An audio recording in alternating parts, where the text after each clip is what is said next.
You see the pictures of them pulling a cord with thorns through their private parts, trying to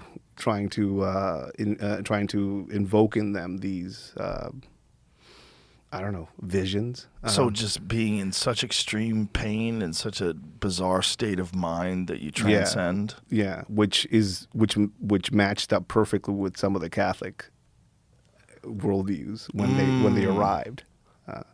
When you look at a lot of the culture, specifically in Mexico, you see that they met kind of like a perfect culture. Like they matched in a lot of ways. When the Catholics arrived. Yeah. The Mexicans were venerating a mother goddess at a grotto area in Mexico. That's where the what is this, basilica is.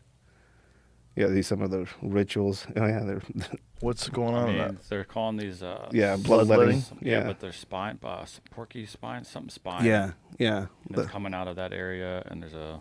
Oh, that's wrapped around his dick. It looks like it. Yeah. It's pretty close to that area. A lot of people want to go. A lot of people want to go take ayahuasca down there, but I don't see a lot of this probably coming back. Or maybe, I don't know. But that's a big part of what they also did. You know, a lot of bloodletting, pain. A lot of human sacrifice too. Yes.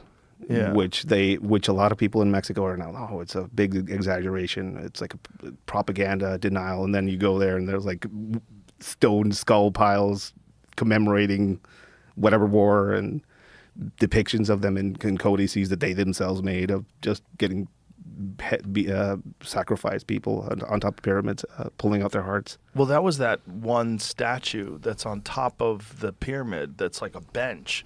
They were explaining to me that that's where they would sacrifice people.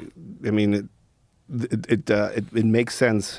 Right. Even the way that in the art it's depicted, you can't fake that.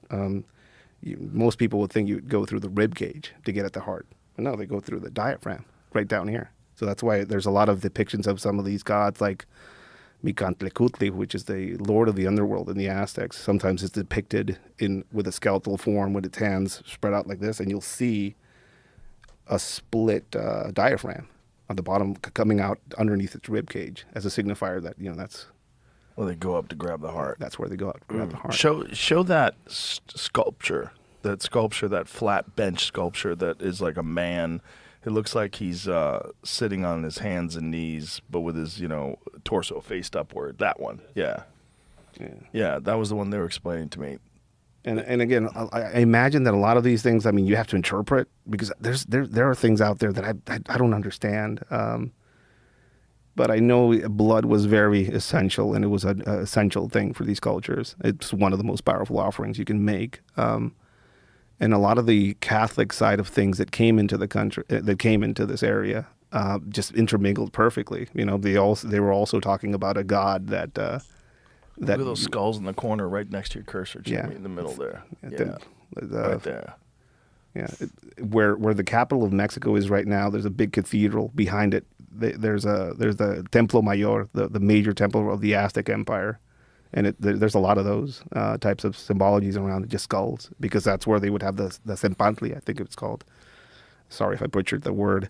They would have these racks of skulls on top of the pyramids, on top of their central pyramid, kind of displaying all of the people that had gone, off it. And what was the story? Was it the completion of Tenochtitlan or one of the Aztec pyramids where they sacrificed 80,000 slaves? Yeah.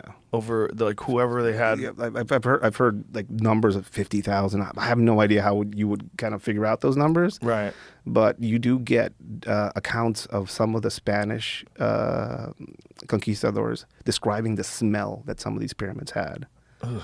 Which, if you've ever been to a kill house, like a slaughterhouse. Yeah, this it's a dark smell. Yeah, it's uncanny, and there's something about human tallow that I've also smelled, and blood that is very distinct. I mean, we're monkeys, and we probably have some genetic memory of what that smells.